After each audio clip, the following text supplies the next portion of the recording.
In 1985, I was arrested for passing an envelope with 4 ounces of cocaine to undercover officers. I was 29 years old.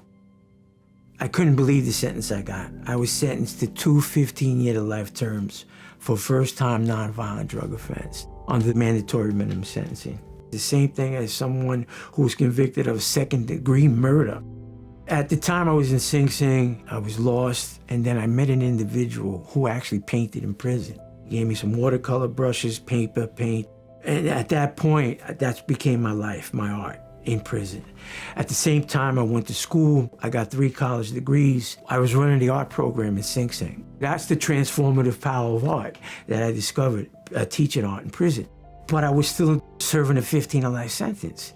I wrote a letter to the governor asking him to please consider my case for executive clemency based on my education, my accomplishments, and my art. It was 1996. I was called to see the warden, and he said, "Anthony Papa?" I said, "Yes, sir." He said, "I just got off the phone with the governor. He granted you executive clemency. You're gonna be free." I broke down. I cried like a baby. When I came out with a mission. I wanted to go back and save those I left behind. I started a group, Mothers in New York Disappeared, became a leading activist group in New York State.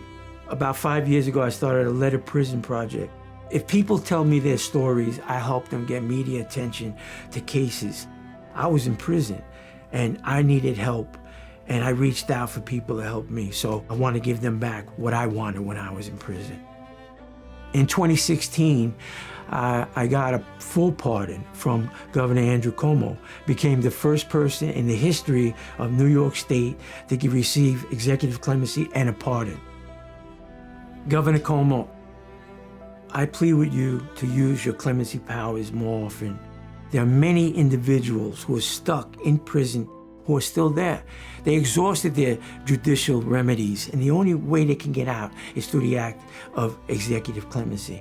I'm asking you to please examine these cases and to use your clemency powers to set these people free, to come home, to be productive, tax-paying citizens like myself.